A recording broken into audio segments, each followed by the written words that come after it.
Fala pessoal, seja muito bem-vindo a esse episódio do Redcast. Eu sou o Rafael Grins e nesse episódio nós vamos falar sobre moratória da soja, né? Os principais impactos aí que ocasionam, né? Não só no bolso do produtor rural, mas também em alguns municípios, em algumas regiões e principalmente, né, para um estado, um município que depende da agricultura ou até mesmo da pecuária, né, da atividade agrícola, tem todo esse impacto em decorrência aí desse acordo da moratória da soja.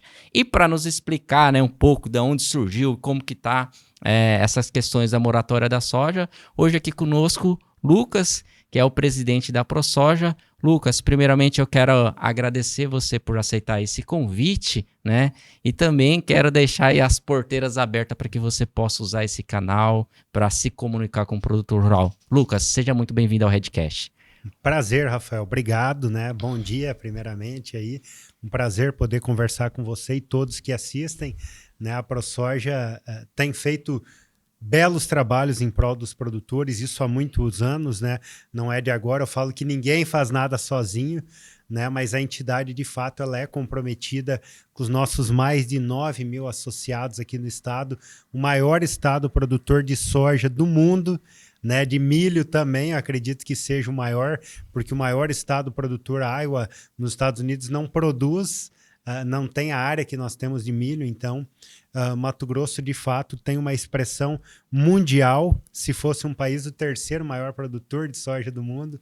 Então, representar 9 mil associados num estado que tem essa importância econômica é uma grande responsabilidade, e a gente tem a obrigação de conversar, de falar, de levar um pouco do que a gente faz e também dos gargalos daquilo que o produtor vive. É ótimo. Ô, Lucas, antes de a gente falar um pouco sobre essa questão da moratória da soja, conta um pouco da sua história. Quem é o Lucas? Olha, eu sou filho de produtor, né? Minha família... eu sou imigrante italiano, a quinta geração, por incrível que pareça. Eu não sei porquê, mas eu falo, não tenho nem uma cruza que não seja italiano. É praticamente um italiano que há 5 gerações está aqui no Brasil. Vieram da Itália fugindo da miséria, se estabeleceram no sul, né? E depois minha família foi para a região noroeste, meu bisavô, aonde que de fato eles começaram com agricultura, né? Um pedacinho de terra que eles tinham lá. E aí meu avô produzia cana, fazia cachaça que era exportada para o Uruguai e vendia. Da mesma maneira que a gente vende soja para trading hoje, ele vendia cachaça, era um pequeno produtor. E meu pai, muito novo, foi para o quartel, e bem nessa época, quando ele retornou do quartel, meu avô teve problemas mentais e meu pai, já jovem, teve que assumir os negócios da família. Ele e o meu tio, que era um ano mais novo, e daí, a partir dali, começaram a produzir trigo lá no Rio Grande do Sul, próximo da região de Santa Rosa, que é o berço da soja, e depois soja. Em 1980, eles vieram para o Mato Grosso, né, e aqui se estabeleceram, primeiramente, meus tios. Eles são em 8 irmãos, tem 3 homens, os 3 homens vieram para o Mato Grosso.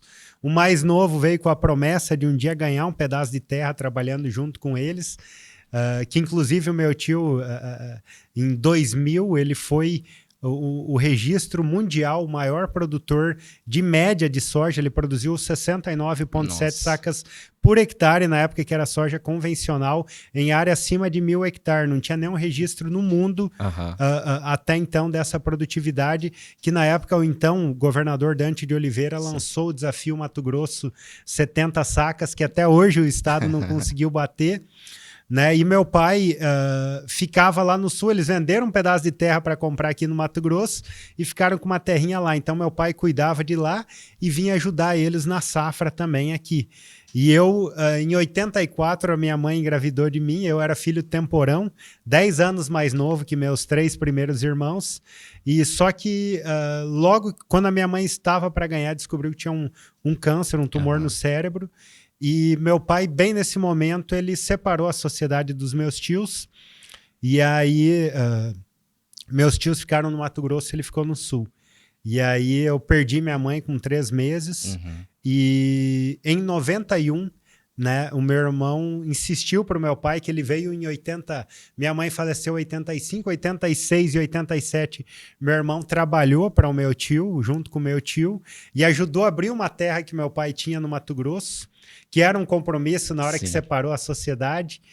E aí, em 91, meu pai mudou definitivamente para cá, porque esse meu irmão que ficou 2 anos trabalhando, em 88 assaltaram a fazenda do meu tio, levaram todo o maquinário, todas as coisas de casa, caminhão, carro, caminhonete, algumas coisas ele recuperou, outras não.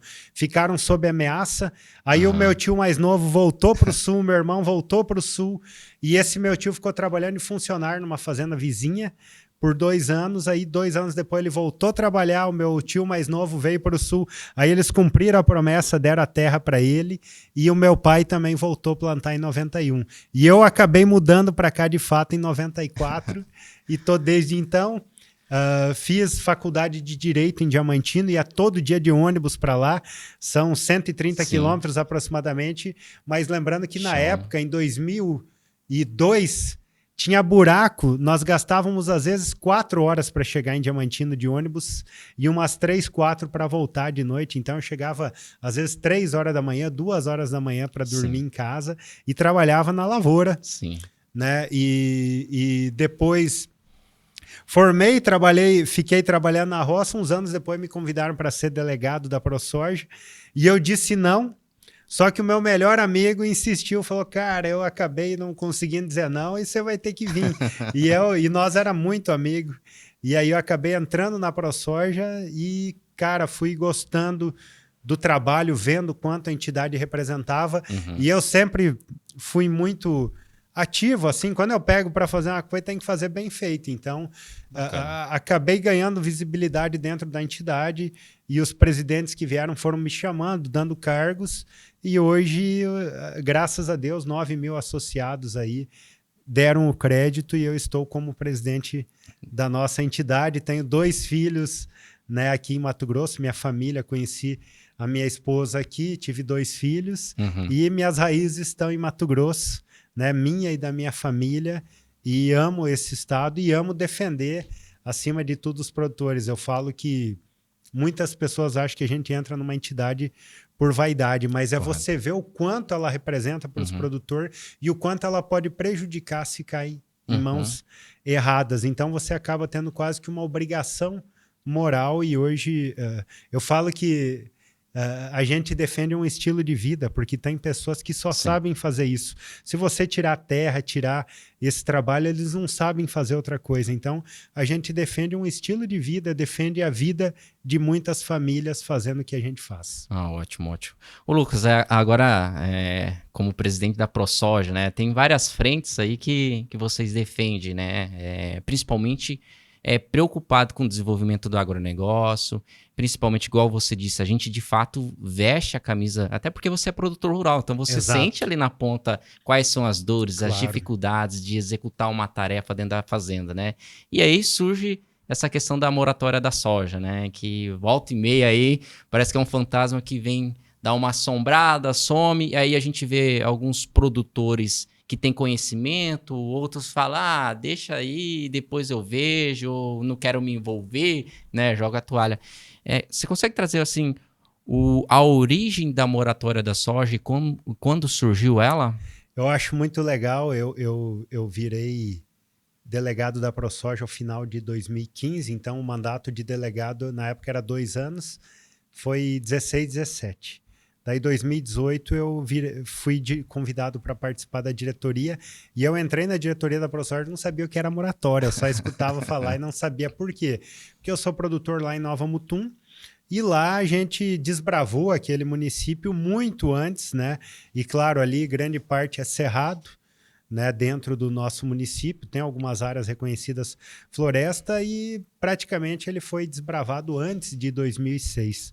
A moratória da soja foi um acordo entre empresas, ONGs, né, para satisfazer o mercado internacional, principalmente o mercado europeu, porque eles alegavam que havia um desmatamento descontrolado no Brasil.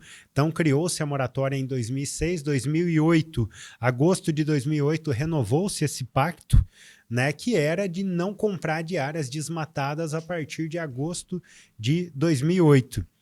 Porém, nós tivemos a criação do Código Ambiental de 2012, que por si só tornou a moratória famigerada, porque ele de fato veio trazer rigor e controle, né? Nós somos os únicos produtores do mundo que a área de floresta de bioma amazônico nós somos obrigados a preservar 80%, utilizar somente 20%, ou seja, nós preservamos floresta nativa em pé em áreas agricultáveis. Quando você vai para os Estados Unidos, você vê áreas de reserva, mas são áreas que não são mecanizáveis agricultáveis.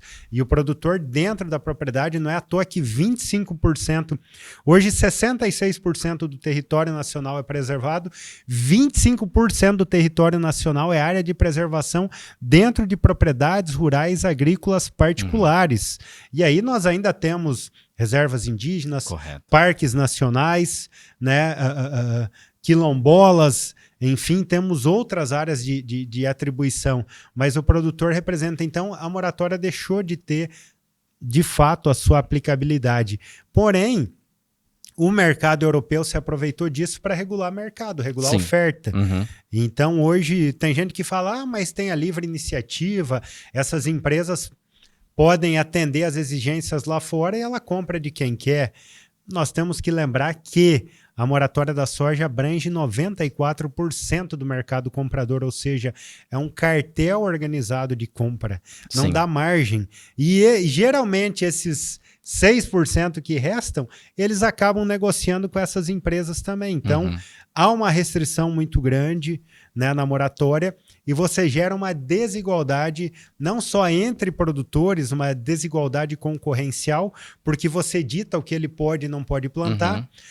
Cabe fazer um parêntese que Mato Grosso saiu de 2019 de 9,6 milhões de hectares de soja para atual safra aproximadamente 13 milhões, né? E aí você imagina você dizer para o produtor, você não pode plantar soja. Se teve esse crescimento, por quê? Porque era a cultura mais rentável. E aí vem o mercado e diz, não, você é mais rentável, mas você não pode plantar. É até interessante. Esse crescimento, né, principalmente de área de soja, ele não é decorrente de tanto desmatamento, né? Porque, pô, se olhar assim, cresceu a área, tem muitas pessoas que já pensa, houve desmatamento, né? Tem que entender que tem áreas, né, de pecuária que estão sendo migradas para a agricultura, né? Então, ou seja, até a gente estava falando, a moratória da soja não é só o impacto sobre o agricultor, mas aquele pecuarista que tem uma área que é agricultável, ele tá... Não, grande parte dessa convenção foi área de pecuária, e muitos pecuaristas que só viviam da pecuária, só sabiam criar boi, hoje migram para a agricultura e muitos estão tendo sucesso e eficiência. Em poucos anos aprenderam, né? E nós temos que atribuir duas coisas. Primeiro foi a primeira guerra comercial Estados Unidos e China, que teve um favorecimento de mercado para o Brasil, e também a a conclusão da BR-163 ligando o Arco Norte. Grande parte disso foi na parte norte do nosso estado, devido à viabilidade econômica e logística. E agora olhando para uma questão, vamos dizer, jurídica, assim, né? Porque a moratória da soja é um acordo. Exato. E até você comentou, logo depois saiu o Código Brasileiro Florestal, né? Exato. E o nosso Código Florestal Brasileiro, ele é o mais complexo do mundo, né? É o mais moderno e o mais restritivo do mundo. Ou seja, se o produtor brasileiro, né, que está nessa região, mesmo seguindo essas questões do Código Brasileiro Florestal, ele está errado. Como que explica isso, né? Exatamente, né? Como eu falei, ele só pode usar 20%. Uma casa que tem 5 cômodos, você só pode usar um cômodo. Né? Então, isso já dá um impacto grande, né? E o produtor, não adianta dizer hoje, se o produtor desrespeitar, ele é embargado, ele não consegue comercializar, ele não consegue produzir. Detalhe, do nada baixa um helicóptero lá do IBAMA e incendeia as máquinas dele. Isso é muito corriqueiro acontecer. Grande parte do desmatamento hoje que há no Brasil é roubo de madeira, são garimpos, tudo irregular, porque também eu não posso jogar todo mundo na mesma panela. Tem o garimpeiro que paga o preço caro da nossa legislação de estar regular e ele acaba concorrendo de forma desleal ao ilegal, então ele não vai apoiar o ilegal, ninguém apoia a ilegalidade, mesmo o produtor que produz, para ele estar na legalidade tem um custo. É justo alguém que está ilegal praticar? Nós tivemos um encontro em final de 2023, tivemos um manifesto aqui dentro do Palácio Paiaguás que reuniu mais de 100 prefeitos e na época a SEMA apresentou os números, o desmatamento de 2009 para cá foi menos de 300 mil hectares. Correto. E eu não lembro o tamanho da área de 2009, mas como eu falei, só de 2019 para cá foram mais de 4 milhões praticamente 4 milhões de hectares de aumento de área. Ou seja, e não é porque eu não posso ser hipócrita de dizer se a lei permite desmatar e o produtor tiver condições, ele não está cometendo crime nenhum. Só que ele sempre vai optar pela área de pecuária, que é mais barato. Hoje é muito caro. Mesmo a área de pecuária é muito caro. Leva-se anos para pagar o custo que tem de fazer uma limpeza, que seria uma destoca, uma limpeza de área, uma calagem, uma aragem. Hoje o óleo diesel, antigamente produtor, 20 anos atrás, você não jogava nem na conta óleo diesel. Hoje ele tem um grande impacto nos custos de produção. Então, o produtor vai para onde que tem maior viabilidade. Hoje é a área de pecuária. Inclusive, né, Embrapa Territorial, numa das apresentações do Evaristo de Miranda, ele fala que a área destinada à pecuária hoje no Brasil é menor que no final da década de 70, com um rebanho muito maior. Correto. Aumentou quase, acho que 30% o tamanho do rebanho e diminuiu a área que virou lavoura. Então, aqui surge esse, vamos dizer, um conflito de interesse, né? A moratória vem com essas normas e a gente tem o Código Brasileiro Florestal. Isso. E quais são os caminhos que a ProSoja tem buscado juridicamente para defender o produtor rural, né? Eu acho que, só complementando a última resposta para entrar nessa, que eu esqueci de falar, acho que até você quis levar isso, eu falei em menos de 300 mil hectares de 2009 para cá. Sabe quanto que a moratória impacta no estado? 2,7 milhões. Porque essas empresas, tudo bem, o mercado europeu tem exigência, eu quero atender. Faz uma logística para atender esse mercado, faz uma rastreabilidade, certificação e atende. Vai custar mais caro, eles pagam. Como nós conversamos aqui anteriormente, a soja convencional é assim, porque tem um custo, não é só produzir, eu tenho que separar essa soja, eu tenho que ter cuidado com o maquinário. Faz isso e atende o mercado europeu e está tudo bem. Ou gera uma rastreabilidade através do controle fiscal, impondo limites. Agora, o que eles estão fazendo? Ele olha para o produtor, não, peraí, 99% da tua área não está na moratória, mas você abriu 1%, eles enquadram os 100% do produtor. Então, hoje impacta em 2 milhões e 700 mil hectares aqui dentro do estado. E aí vem essa pergunta, o que a ProSoja está fazendo? Primeiro, é diálogo. Nós, desde 2018, nós viemos tentando diálogo com a Biov, com essas empresas, colocamos os produtores, porque eles falam que não tem esse problema, que não abrange, eles consideram hoje um raio de 150 quilômetros. Então é injustiça em cima de injustiça para atender o mercado europeu, que é 14% da cadeia soja entre farelo e grão in natura, e nós sabemos que essas empresas juntas correspondem 94% do mercado comprador, que caracteriza cartel. Então nós entramos na justiça justamente contra uma formação de cartel. Nós fizemos vários movimentos, eu tenho que destacar aqui a MM, quando fez aquele movimento liderado pelo presidente Leonardo Bortolin e mais de 100 prefeitos.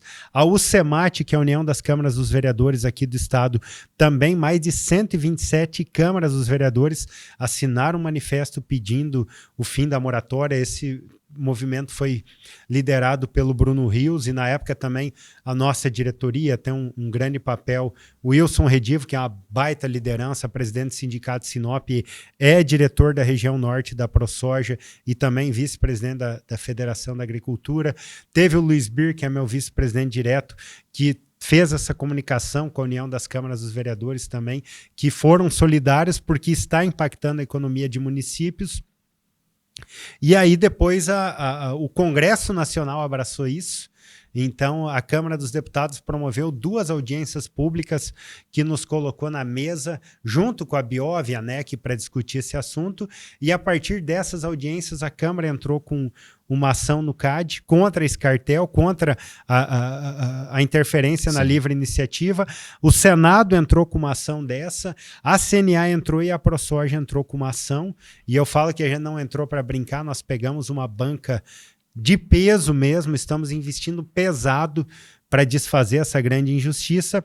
E agora, mais recente, entramos com uma ação na justiça pedindo danos morais, que está só em danos, eu não estou falando de indenização de danos materiais e prejuízo, danos morais, mais de 1 bi foi estipulado para pedir de indenização, e vamos pedir todo o ressarcimento dos prejuízos que causou lá atrás a esses produtores.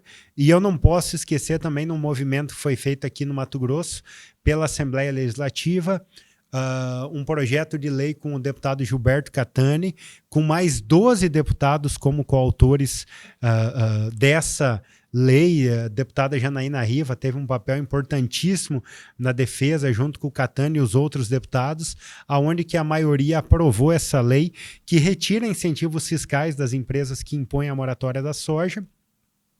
E nós também tivemos aprovação, depois foi ajuizado pelo PSOL, Rede Sustentabilidade e PCdoB, né, uma ADIM no STF, e nós conseguimos aqui, a Assembleia entrou com a defesa, e nós fomos juntos em uma audiência no Salão Branco do STF com o ministro Flávio Dino, expondo não só os impactos que a moratória causa ao produtor, mas à sociedade também, né, o desenvolvimento social e regional de municípios. E graças a Deus que o ministro Flávio Dino reconheceu e atendeu, e reconheceu constitucional essa lei, e a partir de 1º de janeiro ela deve vigorar. Mas seguimos com as outras ações, ou seja, vamos usar todas as armas, não só para desfazer essa injustiça, mas para evitar que futuras injustiças venham aos nossos produtores. Até você comenta, né? O diálogo está aberto para ser construído algo sustentável, né? Não uma imposição que seja inviável para a operação agrícola. Exato. E é até importante, né, Lucas, assim, a gente até está comentando, fala moratória da soja, a gente já pensou, ó, tá impactando só agricultor, tá mexendo no bolso do agricultor. Se tá mexendo no bolso do agricultor, tem gente, né, da sociedade. Lógico. Mas algo que você trouxe, né, uma informação muito relevante, é que os municípios com IDH maiores, principalmente aqui dentro do estado do Mato Grosso, ele tem, em decorrência da forte atividade agrícola que influencia nos investimentos para a cidade, né, para os municípios. Quanto maior é a área de produção de soja desses municípios, o tempo que ele tem a cultura da soja implantada, maior é o índice de desenvolvimento humano. São os municípios que têm as melhores escolas, toda a infraestrutura melhor, ou seja, reflete na população também, né? E eu sempre falo, eu uso de exemplo, por exemplo, eu sou de Nova Mutum, Lucas do Rio Verde, Sorriso, são municípios que, cara, é modelo para o Brasil aqui e para o mundo, em termos de infraestrutura, segurança, saneamento básico, tudo. E quando escolas, principalmente, né? E aí, quando você vai para as áreas mais periféricas, aonde que viabilizou economicamente a entrada da soja mais tarde, vai diminuindo. E quando chega nesses municípios que viabilizaram depois de 2019, bom, de 2009 para frente da moratória, eles não conseguem praticamente se desenvolver. O produtor vive quase como um bandido, inclusive, Rafael, afeta, nós temos caso de produtores lá em Sinop, assentado lá na Gleba Mercedes, que está enquadrado na moratória da soja. Nós temos Itanhangá assentado que está enquadrado na moratória da soja, ou seja, ele não pode optar em produzir soja. E lembrando que quando a gente fala de milho, não tem como falar no Mato Grosso só em soja ou em milho. Por quê? Porque é aquilo que eu falo, o produtor americano olha lá de fora e ele fala, como que esses caras conseguem sobreviver? eles não têm a infraestrutura que nós temos, eles não têm os subsídios que nós temos, eles têm juro muito mais alto para a produção que nós. Como que eles sobrevivem? Porque nós conseguimos fazer 2 safras por ano. A soja é uma planta leguminosa que, além dela dar toda essa produção, ela é uma fixadora de nitrogênio no solo. Sim. Ou seja, para produzir milho, você diminui 1/3 da adubação nitrogenada, que seria sintética, adubo químico, você diminui por ter produzido a soja. E o milho recicla enxofre, potássio, devolve para a soja, além de incrementar a matéria orgânica. Porque nós temos que pensar também, a moratória está preocupada com a emissão de carbono, o meio ambiente, nós temos que pensar que uma floresta velha, ela fica o tempo todo emitindo carbono. A hora que aquela folha sai, decompõe por cima do solo, ela acaba liberando um pouco de carbono, aí ela sequestra na raiz, ela emite de novo. Ou seja, ela tira e põe, só circula. Quando você tem a lavoura, você consegue cada vez ir injetando mais matéria orgânica para dentro. Hoje tem um estudo da Exalc, que é a maior faculdade de ciências agrárias do país, que mostra que a produção de soja, milho do Mato Grosso, aqui do Cerrado, Sistema de Agricultura Tropical, sequestra anualmente. Eu estou falando, isso é crédito, não estou falando que é o sequestro total é muito maior, estou falando que sobra de crédito todo ano de 1,6 a 1,9 tonelada por hectare de carbono no ano. Ou seja, nós estamos ajudando a despoluir a atmosfera. Isso é trabalho científico da Exalc, que é respeitado no mundo inteiro. A Embrapa também tem trabalhos parecidos que demonstram isso. Então a gente está produzindo, tem a área de reserva dentro da propriedade, preservando toda aquela fauna, aquela flora nativa, preservando as APPs, cabeceira de nascente e rio, e estamos sequestrando carbono na produção agrícola. Então eles levantaram essa bandeira do desmatamento associada com talvez uma poluição, emissão de, enfim. Mas algo que a gente até comentou, que o estado do Mato Grosso tem vários municípios que é muito jovens ainda, muito novo, né? 30 anos, 34 anos, né? E esses municípios agora que com acesso à logística, né? A gente tem um estado muito, muito grande, né? Que depende da logística para tudo. Agora, chegando à logística, que chegaria, vamos dizer, o desenvolvimento. E a hora que chega agora a prática do desenvolvimento, travado. Né? Exato. E qual que tem sido também os prefeitos desses municípios? Eles têm acionado também a ProSoja, tem se ajuntado a ProSoja para defender? Porque travou aquele município, né? Imagina só, eu compro uma terra lá em Marcelândia, onde for, e agora chegou o desenvolvimento, eu quero investir lá. E não consigo investir porque eu tô travado. Exato, você falou, praticamente na pergunta você falou tudo. Tem sim. Marcelândia é um exemplo, né? Já usei até em audiência pública, diz que o pessoal de Marcelândia lá ficou feliz, mas é uma verdade. 2018, Marcelândia parece que tinha 5 mil hectares de soja. Sim. Hoje já ultrapassa 100 mil. Né? Parte não estava na moratória, mas quanta área travada tem nesse município? Aí pergunta para quem mora lá se antes tinha asfalto dentro da cidade, se tinha uma concessionária da John Deere que vende peça, vende máquina que gera arrecadação de ICMS, né? Que faz melhorar a oferta de serviço público para o nosso estado. Quanto emprego foi gerado naquela cidade, né? Tudo isso reflete na economia, e esses municípios mais novos querem isso, eles querem ter a mesma oportunidade que Nova Mutum, Sorriso, Sinop, Lucas tiveram. É isso, eles estão sentados em um pote de ouro e não podem usar esse ouro, não podem vender, não podem trabalhar esse ouro, ou seja, eles têm a terra que tem o potencial e não podem ter a mesma oportunidade dos estados do Sul, do Sudeste, dos Estados Unidos, assim. Só fazendo um parêntese, Mato Grosso ultrapassou a Argentina já o ano retrasado e esse ano na produção agrícola. Então nós estamos sempre ali, o terceiro ou quarto maior, mesmo não sendo um país, o Mato Grosso é o terceiro ou quarto maior país do mundo em produção de soja. E nós utilizamos 14% do nosso território do estado para produção agrícola. Eu vi dias atrás, tá ali, é só entrar na Associação Americana no Instagram da Illinois Corn, que é a Associação Americana dos Produtores de Illinois dos produtores de milho, que destacando aqui, Illinois é o maior produtor de soja dos Estados Unidos e o segundo de milho. Eles postando de forma orgulhosa que eles utilizam 74% do território deles para produção agrícola. Então, vocês querem dizer que nós não somos sustentáveis? Nós fazemos 2 safras por ano, não aramos o solo, né? Depois que você estabelece o plantio direto, você não ara o solo, eles fazem 1 por ano, eles aram o solo e utilizam 74% do território, eles são mais sustentáveis que nós.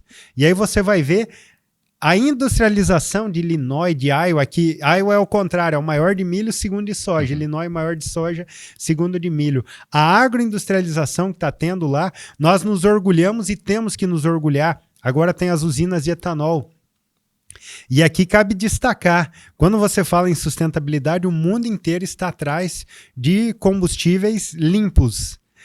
O etanol de milho do Brasil já é proveniente dessas áreas que sequestram carbono. Ele é mais sustentável hoje um carro movido a etanol de milho, de cana-de-açúcar aqui no Brasil, emite menos carbono que um Tesla na Europa. Por quê?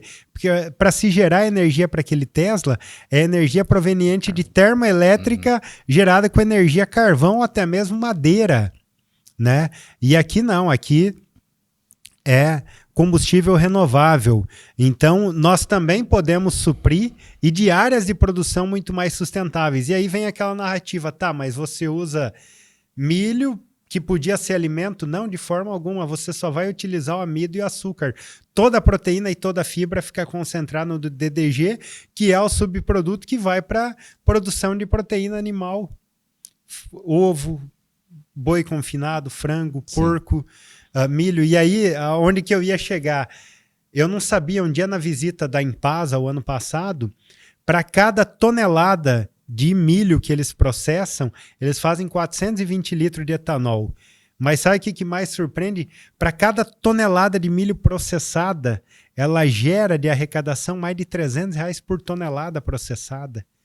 E eles estão muito mais avançados que nós, têm muito mais, industrializam um percentual muito maior. E aqui no Brasil se dificulta até o licenciamento das usinas, Sim. que nós estávamos discutindo dias atrás, o licenciamento para acelerar.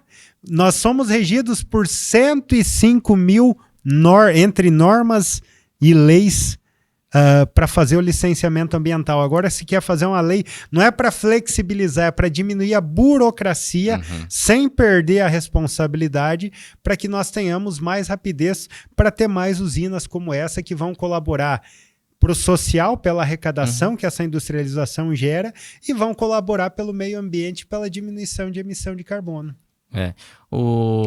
E esses produtores que estão passando por essas dificuldades de real, assim, poxa, eu produzi, tô com a minha soja, né, embargada ou algo nesse sentido, quais são os caminhos que eles têm seguido, assim, para conseguir comercializar a soja, para não ficar travado? Malabarismo.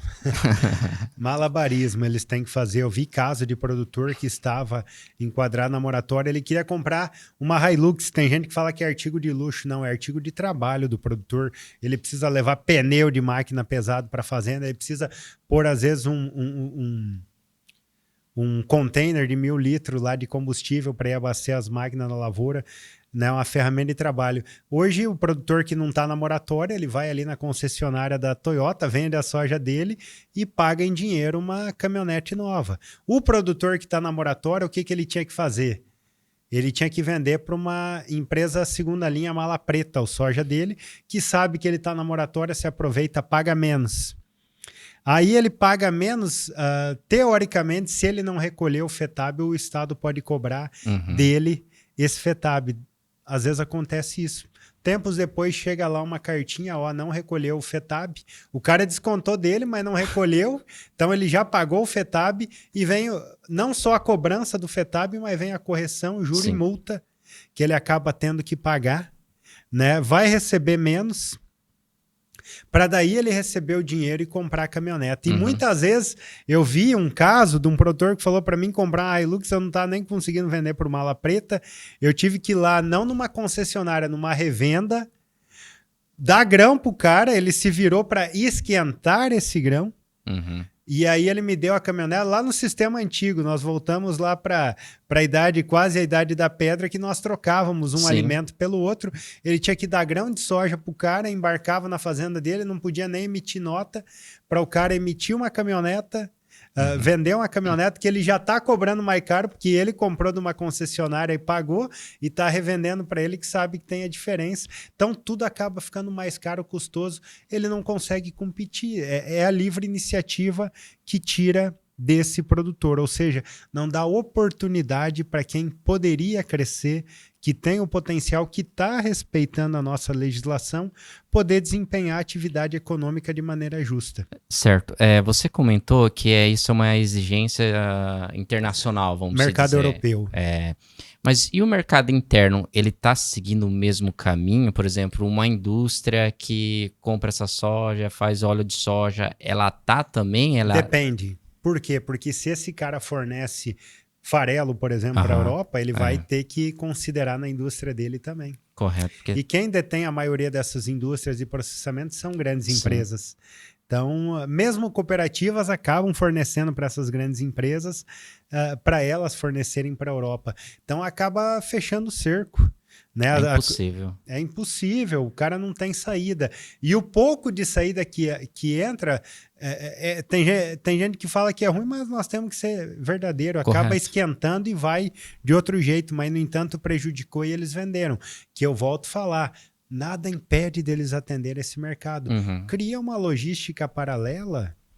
Eu tenho tantas plantas de esmagamento no Mato Grosso, eu vou usar uma só para atender o mercado europeu.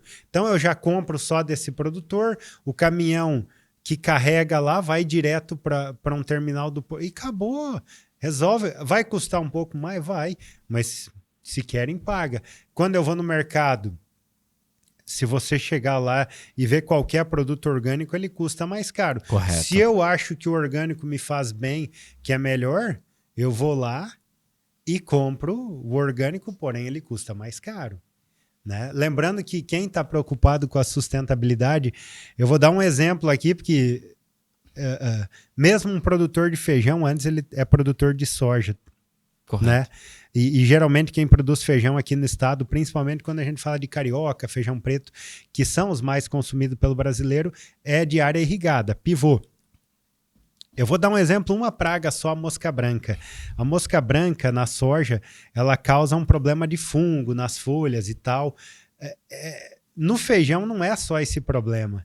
No feijão, e esse problema da soja é só a ninfa que causa. Certo. O adulto não causa. No feijão, não, você tem um problema de vírus. Então, são poucas horas a mosca sugando, ela transmite o vírus, e às vezes um feijão que você tem potencial de 60, que seja 40 sacas por hectare, o cara não vai colher mais que 4 ou 6, ou seja, você vai perder 90% da produtividade. Mesmo todo o resto da lavoura, todo o manejo, todas as outras pragas você controlando. Então, vamos produzir feijão orgânico? Vamos. Nós vamos produzir no máximo 10% menos. O que vai acontecer? Nós vamos precisar de mais área. E nós estamos desperdiçando água para irrigar, onde que você produz só 10% que você produziria.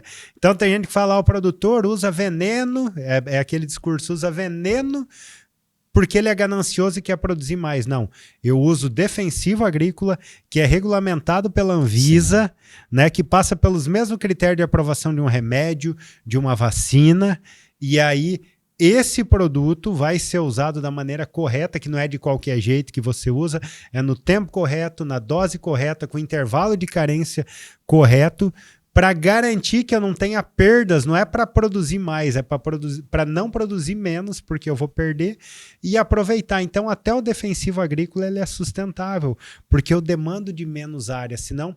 E aí, não interessa, o importante é não demandar. Daí sabe o que acontece? As pessoas esquecem que o Brasil é o maior produtor de soja do mundo, né, que gera o óleo que a China compra para produzir óleo, e se nós não fornecer, sabe o que vai acontecer? Eles vão comprar óleo de palma da Indonésia, que hoje é o país que mais desmata, e lá não tem moratória.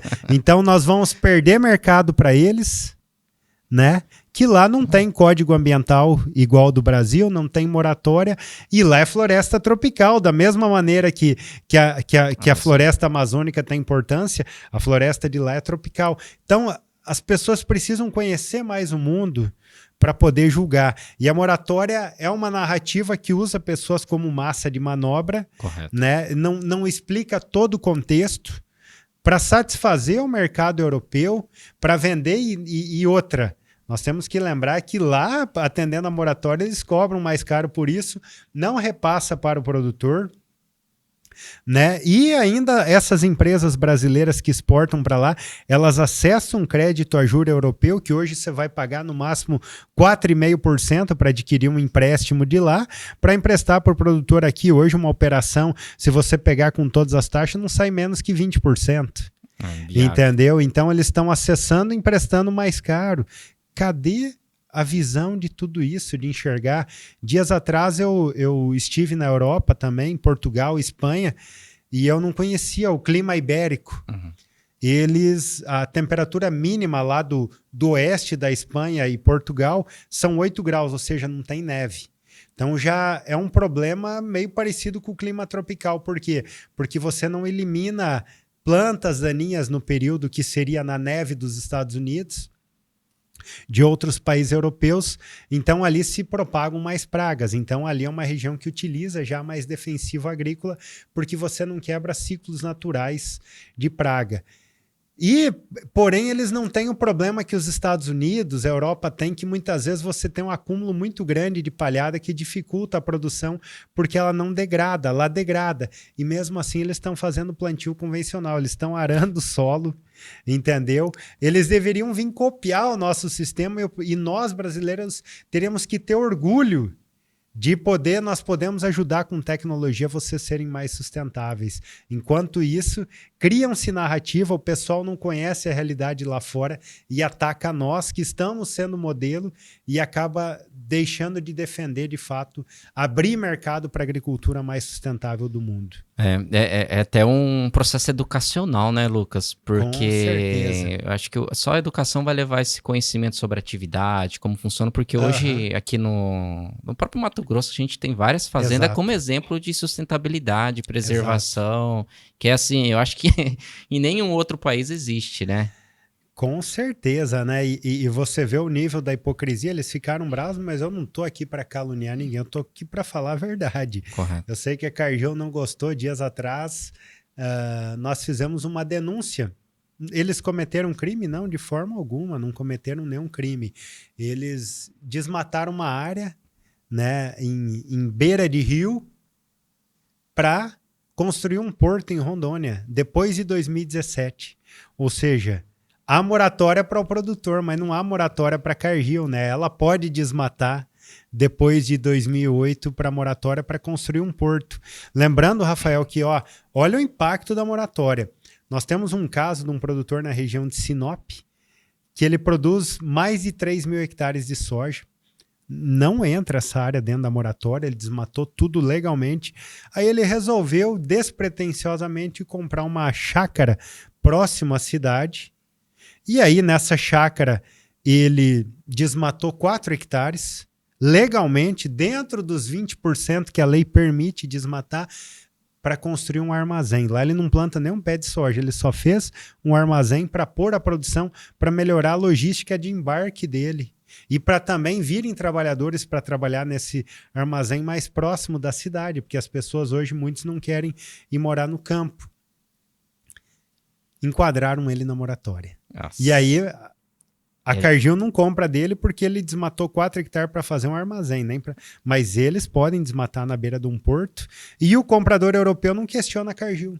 É até interessante você falando sobre essa situação, porque aqui eu tô refletindo, porque você anda nas regiões e você vê essas trade com os armazéns com os armazéns delas, né? E principalmente em cima dessas áreas, ou seja, elas podem ir lá nessas áreas construir a infraestrutura dela, que não tem enquadramento, não tem essa regra, mas o produtor... Por que eles podem e nós podemos, né? Por que exige de nós e não exige deles? Entendeu? Então, está claro, é uma restrição de oferta de mercado. É uma restrição. de oferta de mercado para regular preço. Ô Lucas, e vamos dizer, nessa briga para se fortalecer cada vez mais, né? Porque, igual eu comentei, tem produtor que nem o próprio agricultor não tem ciência do que está acontecendo, né? Poucos municípios também não, né? Como que pode se fazer para que cada vez mais vamos dizer, não sei se é um movimento que eu posso falar, para ir se fortalecer, para que vocês tenham mais pessoas com vocês nessa luta, assim? Olha, o que eu preciso é que essas pessoas que estão assistindo aqui, não que eu seja o dono da palavra, mas chequem o que eu estou falando. Hoje tem várias apresentações. Tem uma apresentação fantástica do Evaristo de Miranda. É só digitar lá, Evaristo de Miranda, Embrapa Territorial no YouTube, que trata desses dados. O produtor tem que ter na ponta da língua. Não adianta eu só dizer, não, eu produzo e se eu não produzir, você vai morrer de fome. Nós temos que ter uma linguagem que seja acessível, que a sociedade escuta, porque por muitos anos nós fomos demonizados. Nós temos que buscar essa aproximação. A ProSoja tem buscado muito melhorar na comunicação para justamente trazer dados, fatos. Quando eu falo que o território do Brasil utiliza 7,8% para a produção agrícola, na verdade eu confesso que é uma mentira, tá? Porque segundo a NASA é só 7,6%, mas a Embrapa Territorial diz que é 7,8%. Então vamos ficar com o número maior para justamente não dizerem que é mentira. Entendeu? Então, assim, existem dados de empresas. Agora todo mundo cria a narrativa. Eu vou te dar um exemplo ontem de uma coisa que eu fiz ontem e fui checar isso. Saiu uma reportagem que estão encontrando em praticamente todos os vinhos do mundo resíduo de glifosato. E aí apresentava até a quantidade de resíduo. Eu achei legal, só que eu falei, peraí, deixa eu checar qual que é a tolerância. A maioria lá era mais de 100 vezes abaixo o limite que é dado pela OMS. Entendeu? Então, assim, só que ela tem um viés. Ela quer dizer que tem glifosato. E aí fala todos os malefícios do glifosato. Entendeu? Mas quando eu fui checar, mesmo tendo os números, aqueles números são mais de 100 vezes abaixo do limite que é pré-estabelecido. Porque se nós for procurar nas águas dos nossos poços aqui, nós vamos achar resíduo de anticoncepcional, de anti-inflamatórios, de antialérgicos, de corticoides, que as pessoas consomem, muitas vezes até descartam remédio vencido e joga aí num lixão, num aterro a céu aberto, e ninguém está falando disso.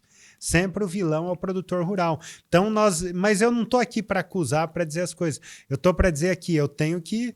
Tem que aprender para... Nós temos a obrigação de saber o que de fato nós fazemos, nós temos que buscar ter na ponta da língua, ir atrás desses dados, para quando a gente for falar, não só falar, mas se a pessoa questionar, nós termos a fonte para buscar. Correto. E provar isso para elas.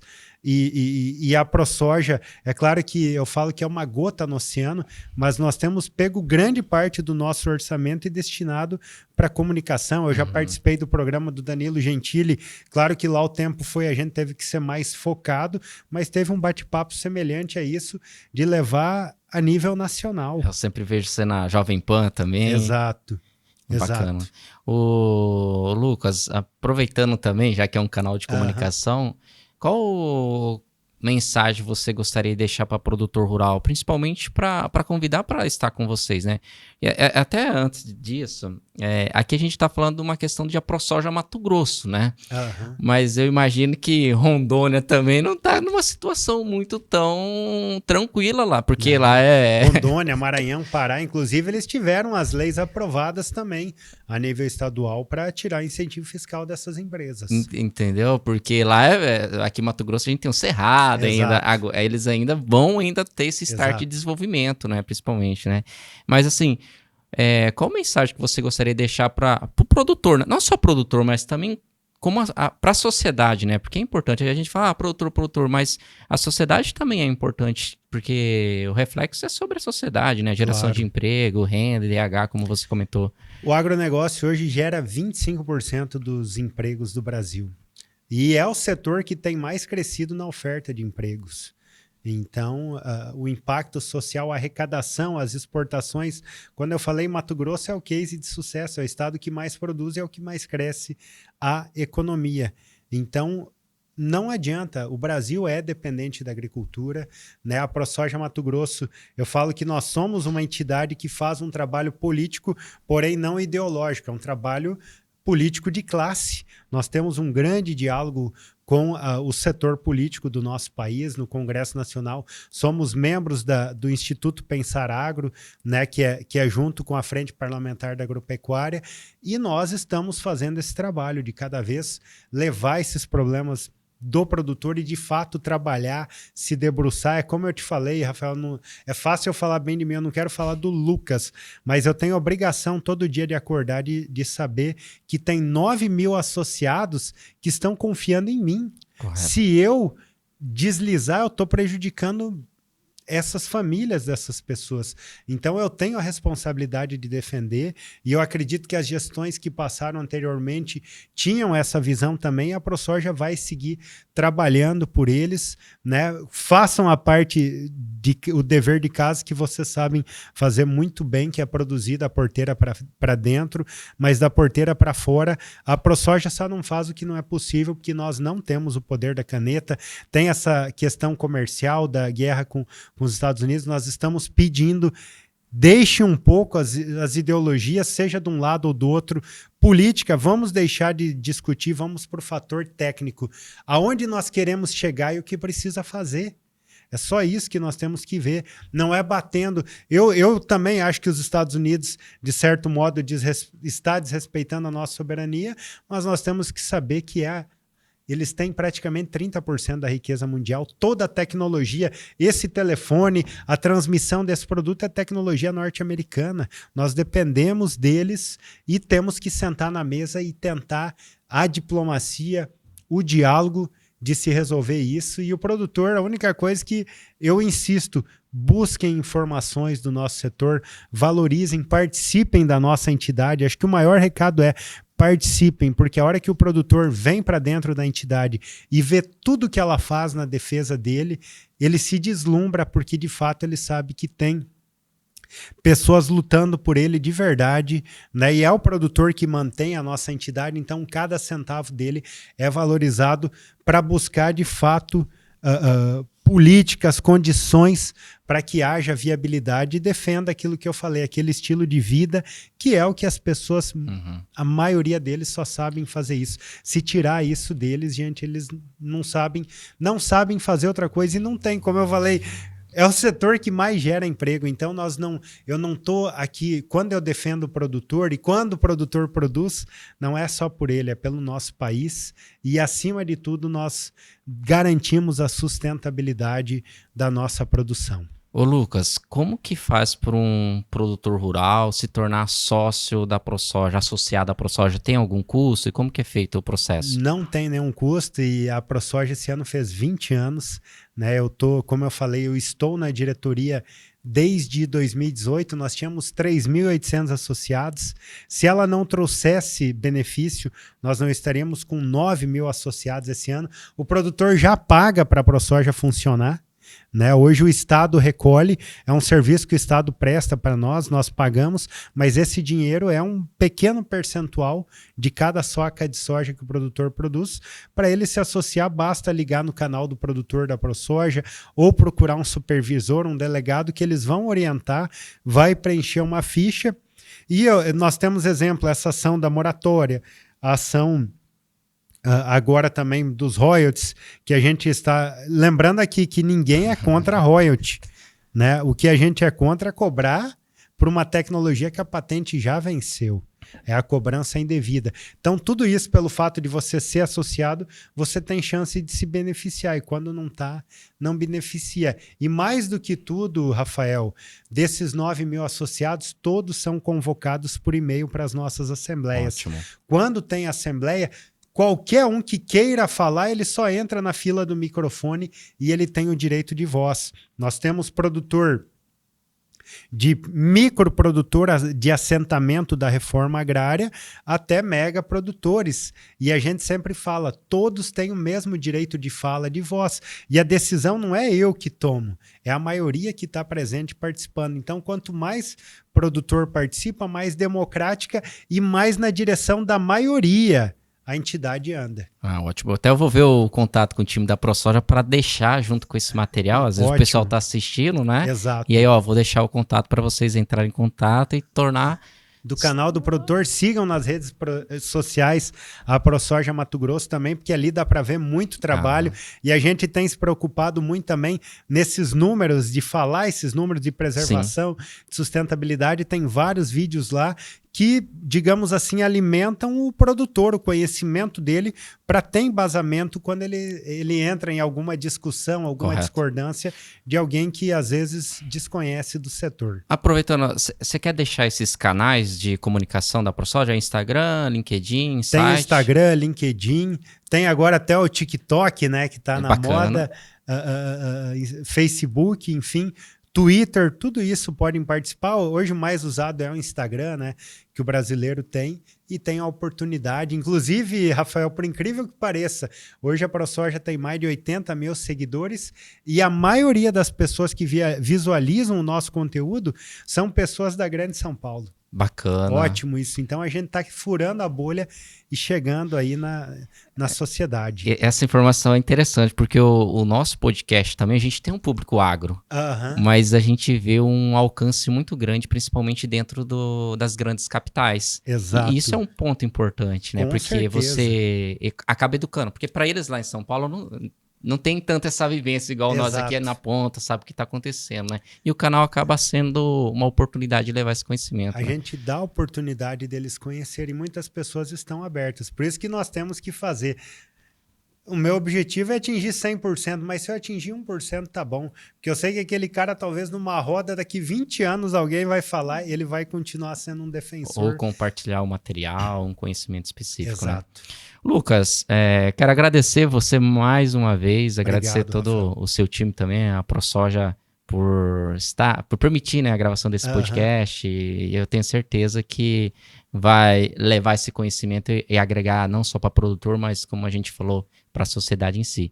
Mais uma vez, Lucas, muito obrigado. Tá? Obrigado, Rafael. Um prazer. Se quiser deixar alguma mensagem aí também final, fica a critério. A mensagem é não desistir, né? Eu acho que nós vivemos em um mundo sempre turbulento, estamos em um período turbulento, mas temos que ser resilientes, né? Acima de tudo, eu não falo nem que eu sou religioso, eu falo que eu sou temente a Deus, e não temente a Ele, mas temente à falta dele, né? Correto. Então, todo dia acordar e procurar olhar as coisas positivas e sempre fazer aquilo que pode. Eu sempre falo, eu faço o que eu posso, o que eu não posso, Deus acaba ajudando, né? Se você vê alguém com o carro estragado, ele estiver empurrando o carro, você desce e ajuda.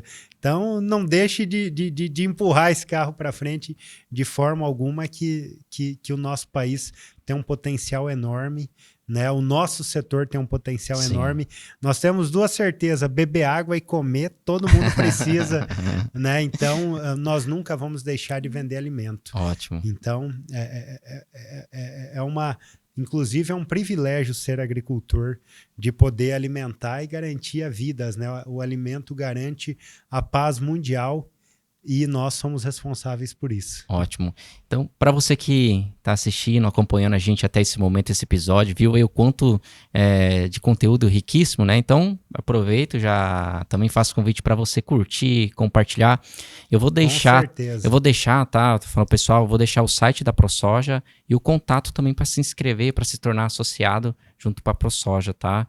E também já convido vocês a seguir a ProSoja Mato Grosso no Instagram, acompanhar o trabalho deles, que vem fazendo um trabalho muito excelente, principalmente com a comunicação. Eu tô acompanhando, eu falo pra você, tô aprendendo muito com vocês ainda. A gente já é do agro, imagina, eu tô aprendendo, imagina outras pessoas que ainda acompanham por fora, né?